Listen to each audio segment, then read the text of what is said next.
दोस्तों एक बार पुनः आप सभी साथियों का स्वागत, अभिनंदन, आभार। दोस्तों आपका मिल रहा प्यार हमें उत्साहित करता है, आगे बढ़ने की प्रेरणा देता है और आपका जिस तरह से हमें प्यार मिल रहा है, जिस तरह से आपकी हमें सपोर्ट मिल रही है, दोस्तों इन सब को देख करके दिल गदगद हो उठता है और इस सब के लिए आपका बार बार आभार, दिल से आभार। दोस्तों आज एक बार फिर हम इस वीडियो में बात करेंगे रविंदर सिंह भाटी को लेकर। राजस्थान की विधानसभा में सबसे युवा विधायक के तौर पर रविंदर सिंह भाटी विधानसभा पहुंचे। भले ही सबसे कम उम्र के विधायक है, लेकिन जिस तरह का अनुभव रविंदर सिंह भाटी की राजनीति से झलक रहा है, जिस तरह की बातें रविंदर सिंह भाटी मीडिया के सामने रख रहे हैं, जिस तरह का विजन रविंदर सिंह भाटी मीडिया के सामने रख रहे हैं, जिस तरह से बातों को घुमाने का, बातों को एक अलग ढंग से जवाब देने का जो हुनर रविंदर सिंह भाटी में है, वो सब चीजें रविंदर सिंह भाटी को बाकी नेताओं से अलग बनाती है। दोस्तों लगातार मीडिया रविंदर सिंह भाटी की कवरेज कर रहा है। हम सबको मालूम है कि विधानसभा चुनाव के कुछ दिन पहले रविंदर सिंह भाटी भाजपा में शामिल होते हैं, उसके बाद में टिकट उन्हें मिलता नहीं है। जब टिकट उन्हें नहीं मिलता है तो तमाम तरह के जो सवाल होते हैं वो मीडिया उनसे पूछता है। उनका हमेशा से जो एक जवाब होता है ना, वो जवाब जनता को सीधा प्रभावित करता है। वो अपने हर जवाब में ये कभी नहीं कहते हैं कि मैं ऐसा करने वाला हूं, मैं वैसा करूंगा, ये कभी रविंदर सिंह भाटी नहीं कहते। रविंदर सिंह भाटी का एक ही जवाब होता है कि मैं मेरे क्षेत्र की जनता से पूछूंगा, मैं मेरे कार्यकर्ताओं से पूछूंगा, मैं मेरे समर्थकों से पूछूंगा। जब ये जवाब रविंदर सिंह भाटी देते हैं, जो रविंदर सिंह भाटी से जुड़े हुए जो भी समर्थक हैं, जो भी कार्यकर्ता हैं, जो भी इस क्षेत्र के मतदाता है, उनका जो स्तर मनोबल का होता है वो बहुत ज्यादा बढ़ जाता है। उनके मन में रविंदर सिंह भाटी को लेकर के जो सम्मान का भाव है वो हद से ज्यादा ऊपर उठ जाता है, क्योंकि उन्हें कहीं ना कहीं लगता है कि एक नेता जिसकी फैन फॉलोइंग आज शायद भारत के टॉप 10 नेताओं में रविंदर सिंह भाटी की गणना हो, वो नेता ये कहता है कि मैं मेरे क्षेत्र के लोगों से पूछ करके आगे का कदम उठाऊंगा,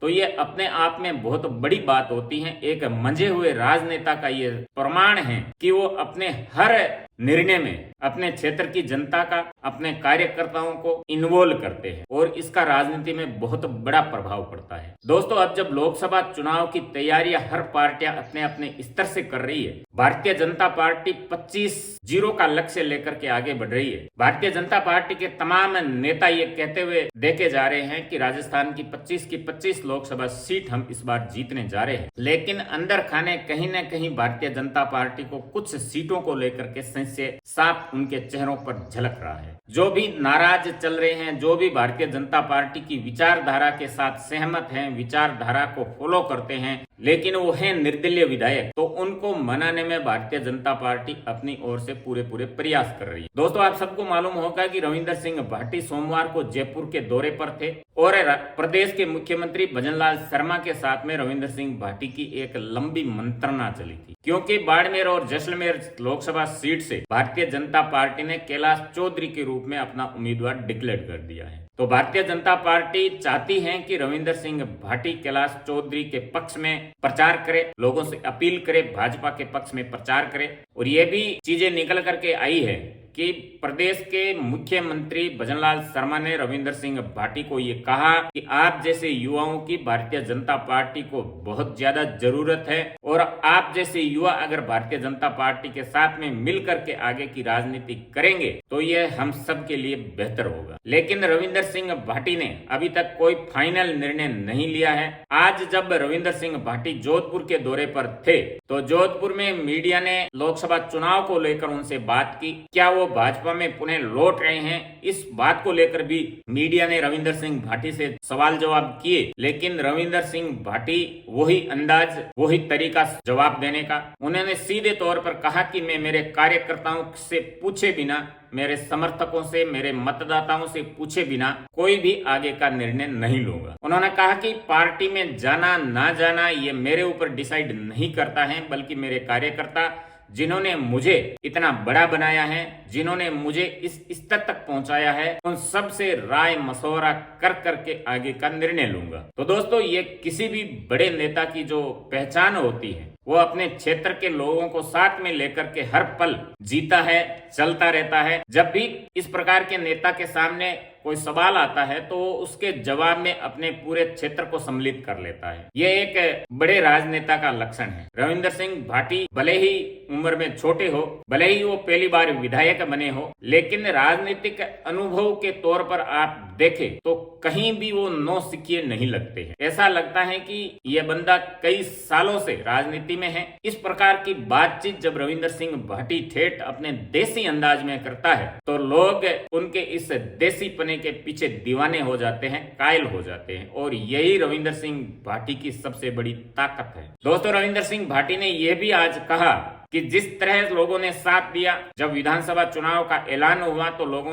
हमने लोगों से पूछा कि विधानसभा चुनाव में जाना चाहिए कि नहीं जाना चाहिए, तो लोगों ने कहा कि विधानसभा चुनाव लड़ना चाहिए। विधानसभा चुनाव लड़ा गया और हमने वहां बचीड़ बुलाया। ये जो बचीड़ शब्द है, ये रविंदर सिंह भाटी का एक पर्यायवाची शब्द बन चुका है। यानी जहां भी बचीड़ शब्द का उच्चारण होता है वहां ना चाहते हुए भी रविंदर सिंह भाटी की तस्वीर दिमाग में कौंधने लगती। उन्होंने आगे यह भी कहा कि लोकसभा चुनाव में भी अगर जनता चाहेगी, अगर हमारे क्षेत्र के लोग चाहेंगे, कार्यकर्ता चाहेंगे, तो निश्चय ही बचीड़ बोलाएंगे। यानी कि रविंदर सिंह भाटी का पूरी तरह से मन बना हुआ है कि वो लोकसभा चुनाव लड़ेंगे, और भारतीय जनता पार्टी पूरी कोशिश में लगी है कि इस बाड़मेर जैसलमेर सीट पर जो त्रिकोणीय संघर्ष अगर रविंदर सिंह भाटी मैदान में आते हैं तो हो जाएगा। उस त्रिकोणीय संघर्ष को रोकने के लिए भारतीय जनता पार्टी पूरे एड़ी चोटी का जोर लगाए हुए है। अब रविंदर सिंह भाटी क्या भारतीय जनता पार्टी के नेताओं की बात मान करके चुनाव मैदान में जाने का जो उनका एक प्लान है उसको पोस्टपोन कर देंगे,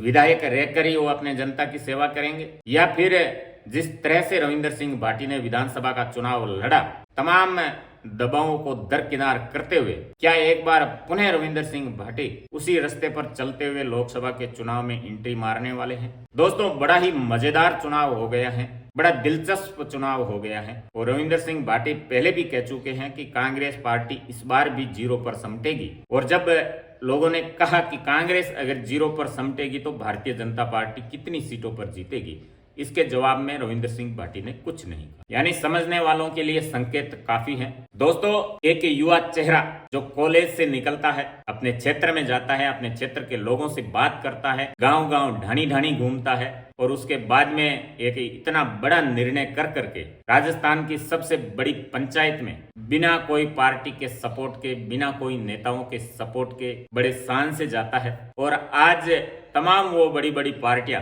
मजबूर हो गई हैं कि रविंदर सिंह भाटी की सभी शर्तों को माना जाए और रविंदर सिंह भाटी को किसी तरह से मनाया जाए। यानी कि जब लोगों का साथ हो, आप में काबिलियत हो लोगों को साथ लेकर के चलने की, तो ये रविंदर सिंह भाटी ने सिद्ध कर दिया है कि क्या कुछ नहीं हो सकता है। दोस्तों, तमाम तरह की अपडेट अपने प्रिय नेताओं से जुड़े हुए, जिस चीज में आपका इंटरेस्ट है, हम उसी चीज को लेकर के आपके सामने आ रहे हैं, इसलिए प्लीज चैनल को सब्सक्राइब करिए। दोस्तों, हमारे चैनल पर आने वाले ऑडियंस में से 90% जो हैं वो चैनल को आप सब्सक्राइब नहीं करते हैं, शायद भूल जाते हैं, तो प्लीज चैनल को सब्सक्राइब करिए, जिससे कि हमें थोड़ी मजबूती मिले, हमारे चैनल को थोड़ी मजबूती मिले और हमारी बात और लोगों तक जाए। आपके नेता की जो बात है और ज्यादा लोगों तक जाए, ज्यादा लोग सुने, उसके लिए जरूरी है कि आप हमारे चैनल को फुल सपोर्ट करिए, हमें सपोर्ट करिए। दोस्तों, आपने अपना कीमती समय दिया, उसके लिए पुनः आपका बहुत बहुत आभार। अपनों का ख्याल रखते हुए हमसे जुड़े रहिएगा। बहुत बहुत धन्यवाद।